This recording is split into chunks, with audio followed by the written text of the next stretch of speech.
History has a cruel way of burying its own storytellers. While Hollywood churned out glossy war epics, Europe in the 1950s was making war dramas that were raw, unsettling, and all too close to lived reality. Many of these films vanished into obscurity, but they still burn with intensity if you dig them up. So here's the real question. Are you ready to uncover the forgotten war stories Europe hoped you'd remember? The Wooden Horse, 1950. Imagine being trapped in a German POW camp, with escape seemingly impossible. Now, imagine your entire plan relying on a wooden vaulting horse. Sounds absurd, right? Yet, The Wooden Horse was based on a true story of British prisoners who literally tunneled their way to freedom under the cover of a gymnastic routine. Every day the horse was carried into the courtyard. Men vaulted, cheered, sweated, and underneath, one prisoner chipped away at the earth with makeshift tools. The brilliance of the plan was its simplicity. German guards, already used to watching prisoners exercise, barely paid attention. The wooden horse became a Trojan horse of sorts, hiding dirt and debris until the tunnel stretched far enough to cross under the wire. Shot on a tight budget, the film doesn't rely on explosions or Hollywood spectacle.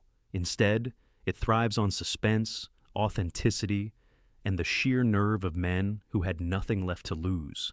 British critics praised it for its no-frills approach, and for many veterans, it felt eerily accurate to their own wartime memories. While later escape movies like The Great Escape stole the limelight, The Wooden Horse was the blueprint. It showed that war dramas didn't need larger-than-life heroes. They needed cunning, patience, and a sense of collective grit. Forgotten today, this film deserves credit as one of the most ingenious escape stories ever told. Bitter Victory, 1957. War doesn't just pit nations against each other, it pits men against themselves. Bitter Victory takes us to North Africa during World War II, where two British officers lead a dangerous mission behind enemy lines. The twist?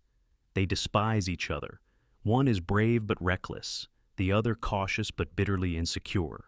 Add the complication that both men once loved the same woman, and you've got more than just a battle with the Germans. Directed by Nicholas Ray, the film blends the heat of the desert with the coldness of rivalry. Instead of heroic speeches and triumphant charges, we get men unraveling under pressure, questioning orders, and cracking in ways the military code could never predict. The cinematography makes the desert feel endless, an unforgiving arena for two men whose pride is as dangerous as enemy bullets. When it released, critics were split. Some dismissed it as too psychological for a war picture. Others called it ahead of its time.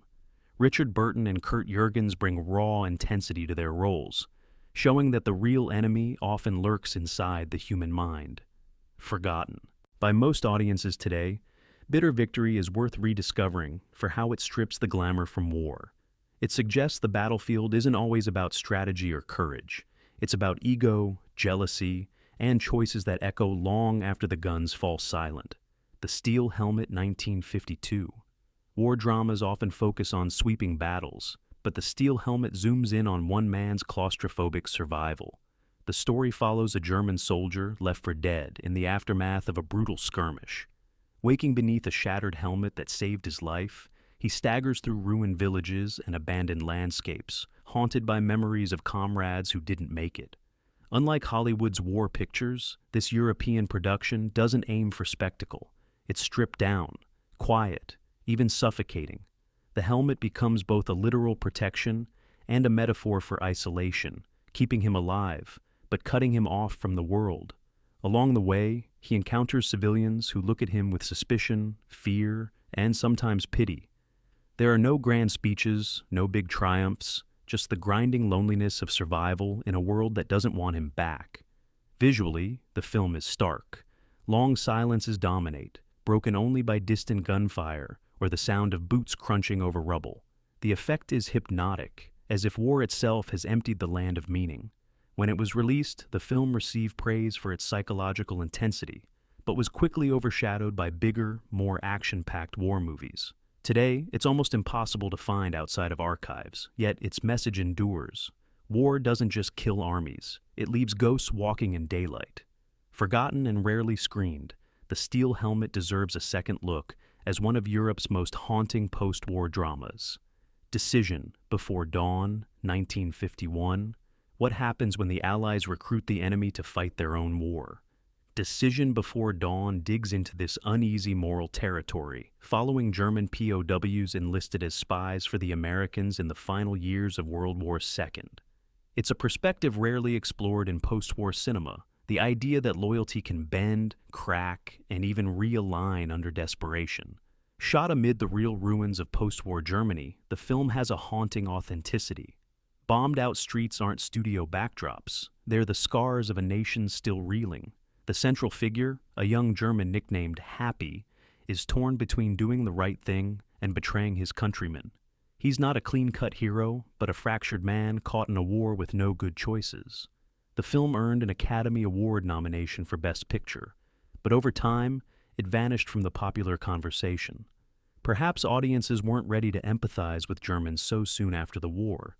Yet, that's what makes it fascinating today. It's bold enough to suggest that even the enemy had individuals wrestling with conscience, survival, and honor. Decision Before Dawn doesn't glamorize espionage. Instead, it portrays spying as a deadly game where trust is fleeting and every choice could mean death. Forgotten now, it remains a rare piece of cinema, willing to blur the easy lines between villain and victim. The Silent Enemy, 1958. Not all war heroes carried rifles. Some carried diving gear. The Silent Enemy plunges us into the underwater battles of World War II, where British divers faced off against Italian frogmen threatening Allied ships in Gibraltar. Led by Lionel Buster Crabbe, the real-life naval officer who later vanished mysteriously in the Cold War, this film dives into a war most people never saw. Instead of trenches or tanks, the battlefield is silent, murky, and suffocating. Imagine strapping on primitive diving gear, descending into black water, and defusing bombs attached to your fleet's hull, all while knowing an enemy diver could be lurking inches away. That's the chilling tension this film thrives on. Released in the late 1950s, it mixed thriller pacing with authentic detail. It reminded audiences that not all victories came through mass battles. Some were won in the shadows by men working in silence. Today, it's overshadowed by the grand narratives of D-Day and desert campaigns. Yet, The Silent Enemy deserves recognition for spotlighting a hidden front of the war. It's a reminder that courage doesn't always roar. Sometimes it breathes through a diver's mask, in silence, where a single wrong move means the ocean becomes your grave. Under the Sky of Spain, 1953. While Hollywood painted the Spanish Civil War in broad strokes, Under the Sky of Spain feels like a confession whispered in the dark.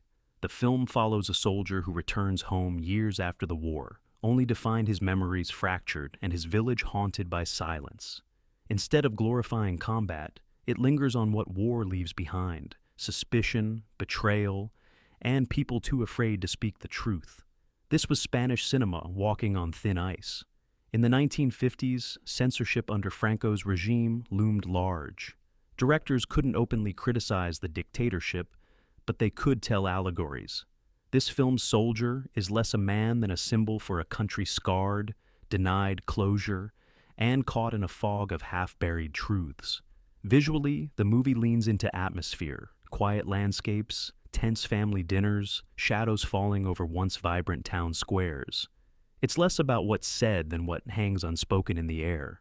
For audiences at the time, this subtle storytelling was electric. For the censors, it was just opaque enough to slip through. Today, hardly anyone remembers Under the Sky of Spain. It's rarely screened outside Spain and barely mentioned in the war film retrospectives. But beneath its muted surface, the movie captures something universal: how war keeps fighting long after the guns stop. Sometimes the battlefield isn't the front lines. It's your own home. Kapit&auml, 1953. The title might sound odd, but Kapit&auml tells a story about divided loyalties at sea in the aftermath of World War II. The central figure is a German sea captain caught between rebuilding his life and grappling with his past connections to the Reich. It's not a story of glory, it's a story of survival in the moral gray zone, where many found themselves in post-war Germany. Unlike traditional war films, the battles here aren't fought with bullets. They're fought in conversations. in decisions made at dockside taverns, in moments when a captain must choose who he'll smuggle, who he'll betray, and which nation's flag he'll respect. For audiences in 1953, this was fresh territory, a war story without actual war scenes, but steeped in the psychological wreckage left behind. German cinema of the era was packed with Trümmer film, or rubble films, about ruins and rebuilding. Kapit&auml fits this tradition, but stands apart because of its maritime setting. Ships became symbols of freedom and entrapment, drifting between nations while carrying secrets below deck. This film has slipped out of circulation, overshadowed by flashier productions and forgotten even in Germany. Yet it quietly asks a timeless question. When your country collapses, who do you owe your loyalty to? Yourself, your nation, or your crew? The Young Lions, 1958. No, not the American blockbuster with Marlon Brando. This Young Lions was a French and West German co-production that dared to explore disillusionment among German youth raised under Nazi rule. The story follows a group of teenagers who enter the war believing they're fighting for honor, only to slowly realize they've been fed a lie. The film is not polished or epic. Instead, it's raw, often awkward, like a diary brought to life. Its characters stumble, argue, and question the meaning of loyalty as the war drags on. Rather than showing battlefields, the camera lingers on classrooms, homes, and training grounds, places where ideology seeps into daily life and poisons it. What made it controversial was timing. By 1958, West Germany was trying to move forward, not dwell on its young men's complicity. French audiences, meanwhile, were not keen to humanize former enemies. As a result, the film never reached wide circulation, fading quickly from theaters. But buried within it is a rare cinematic attempt to peel back the layers of indoctrination. These weren't caricatures of villains. They were kids molded by propaganda and stripped of choices. Forgotten now, this version of The Young Lions deserves recognition for tackling one of the hardest questions. What happens when a generation grows up knowing only war? A Time to Love and A Time to Die, 1958. Douglas Sirk may be best remembered for glossy melodramas, but with A Time to Love and A Time to Die, he returned to his German roots and crafted a devastating war drama. Based on Erich Maria Remarque's novel, it follows Ernst, a young German soldier granted leave from the Eastern Front. Instead of rest, he finds his hometown in ruins, his family gone, and his country collapsing. Unlike typical American war films, this one takes the German perspective seriously. Ernst is not a monster. He's a kid barely holding on to humanity while trapped in a machine of destruction. His romance with a fellow German civilian offers fleeting hope, but it's constantly undercut by the knowledge that war is swallowing everything. Shot partly in bombed-out German cities, the film carries a weight no Hollywood backlot could replicate.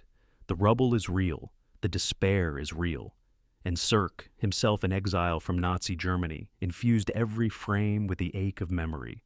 Audiences in 1958 weren't ready. The film flopped at the box office, overshadowed by more triumphant tales of Allied victories. Yet, in hindsight, it stands as one of the boldest anti-war films of its decade, unapologetically tragic, unapologetically human. Forgotten now, it's a reminder that love stories set in wartime often end not with happy ever after, but with silence. They Who Dare, 1954. If you like daring commando raids, They Who Dare should be on your radar.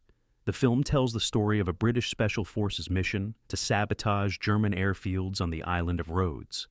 Led by Dirk Bogarde, the soldiers parachute into enemy territory, only to face relentless challenges, rough terrain, betrayal from locals, and the sheer weight of being outnumbered. At its core, the film is a classic men on a mission story. But what sets it apart is tone. Instead of glorifying the raid, it builds tension from how easily everything can go wrong. A broken radio, a sudden ambush, or a wrong turn in the night. Any small failure threatens the entire mission. For 1954 audiences, it offered excitement and patriotism, but it didn't quite reach the iconic status of films like The Guns of Navarone. Over time, it faded from memory, dismissed as just another British war adventure. But Buried in it are striking performances and a stripped-down realism that deserves more credit. Watching it now, you realize why it matters. It captures the vulnerability of commandos who weren't superheroes but flesh and blood men. Their courage wasn't in overpowering the enemy, but in attempting the impossible with almost nothing. In that way, They Who Dare lives up to its name and earns a place in war film history. The Last Bridge, 1954. Sometimes the most powerful war stories aren't about soldiers at all. The Last Bridge follows a German nurse, played by the incredible Maria Schell, who was captured by Yugoslav partisans during World War II. At first, she's treated with suspicion, but as she tends to wounded fighters, she slowly gains their trust and begins to question where her loyalties truly lie. What makes this film stand out is its refusal to draw clear moral lines. The nurse isn't a traitor, but she isn't a blind patriot either. She's caught in a moral tug-of-war, realizing that compassion doesn't recognize uniforms. War might demand absolute loyalty, but humanity is messier than that. The cinematography, filled with stark landscapes and tense close-ups, makes every decision feel heavier. You can see the weight on Schell's face as she tries to balance her conscience against the expectations of her captors and her country. When it premiered, The Last Bridge was praised in Europe, but never made much of a splash internationally. Perhaps audiences preferred simpler stories with clear-cut heroes and villains. But in truth, this film's power lies in its ambiguity. It doesn't give easy answers. Instead, it asks, can you serve one side and still recognize the humanity of the other? That haunting question is why this forgotten gem deserves rediscovery. The Captive City, 1952. Italy made many war dramas in the 1950s, but The Captive City stands out for its raw focus on partisan resistance. Set in a town under Nazi occupation, it tells the story of ordinary Italians caught between survival and rebellion. Do you collaborate to protect your family, or do you risk everything to fight back? The film doesn't flinch from showing how impossible those choices really were. Unlike propaganda-laced films of the same period, The Captive City takes a neo-realist approach. It uses non-professional actors, authentic locations, and a stripped-down style that feels almost documentary-like. You don't see heroic speeches or polished uniforms. You see fear in people's eyes, and you hear it in their silence. What makes it gripping is its honesty. Some characters make cowardly choices. Others betray their neighbors. Resistance fighters die without glory. It was never meant to be an uplifting war story. It was meant to be an honest one. Unfortunately, outside of Italy, the film barely circulated. Post-war audiences in America and Britain weren't clamoring for tales of messy local resistance. They wanted clear narratives of Allied triumph. And so, The Captive City was buried. But look closely and you'll find a timeless truth. Wars are not just fought on battlefields. They're fought in alleyways, in whispered conversations, and in the private choices of people under occupation. The Colditz Story, 1955. Prisoner of war films became a genre of their own, and The Colditz Story is one of the sharpest entries, though few remember it now. Based on real accounts, it tells the story of Allied officers held at the infamous Colditz Castle, a fortress-turned-prison designed to be escape-proof. The Germans called it escape-proof, but the prisoners called it a challenge. The film brims with ingenuity. You see prisoners crafting disguises, forging documents, and building contraptions out of scrap material. Every detail adds suspense because you know that one wrong move means execution. What's remarkable is how the film balances tension with camaraderie. The men joke, argue, and dream of freedom, reminding us that survival wasn't just physical, it was psychological. John Mills and Eric Portman lead a strong cast, but the real star is the sense of authenticity. Many of the actual POWs served as consultants, lending it a lived-in realism that Hollywood escape films often lacked. Yet, despite its quality, the movie is rarely mentioned in the same breath as Stalag 17 or The Great Escape. Perhaps its lack of Hollywood flash doomed it to obscurity. But for anyone curious about the ingenuity and spirit of real POWs, The Colditz Story is a forgotten classic that deserves to be pulled out of the shadows. Before the Deluge, 1954. War doesn't just destroy, it lingers in the fear of what might come next. Before the Deluge isn't a battlefield story, but a wartime shadow drama about French youth in the years leading up to conflict. The plot follows a group of teenagers who hatch a plan to escape France, convinced another war is inevitable and desperate to avoid it. This isn't a story about guns and uniforms. It's about fear, fear of the future, fear of the draft, fear of being swallowed by a conflict they didn't choose. The tension builds not from enemy soldiers, but from the suffocating sense that war is inevitable, that no matter what they do, it will find them. Director André Kayate uses moody, atmospheric visuals to mirror the inner turmoil of his characters. The pacing is deliberate, almost claustrophobic, making viewers feel the same dread the characters can't escape. When it premiered, critics praised it as bold, but audiences largely ignored it. Post-war France wasn't keen on revisiting the trauma of looming conflict. It was trying to move on. And so, the film slipped quietly into obscurity. Yet, looking back, Before the Deluge feels eerily modern. It asks a question that young people in any era might ask. If war is inevitable, do you wait for it, or do you run? Sons, Mothers, and Soldiers, 1956. From East Germany came Sons, Mothers, and Soldiers, a drama produced by DIFA, the state-run film studio. It told the story of anti-fascist resistance through the eyes of ordinary families. Mothers sending sons to the front. Sons questioning the ideology they had been forced to follow. Soldiers realizing too late that the cause they were fighting for was nothing but destruction. The film was deeply political, of course. East German cinema of the 1950s was built around anti-fascist messaging. But beneath the propaganda beats, there's a surprisingly heartfelt drama about family bonds under impossible pressure. One of its most powerful threads shows a mother torn between supporting her soldier son and fearing he's fighting for the wrong side. Unlike Western films of the era, it wasn't trying to blur the lines between sides. It drew them boldly.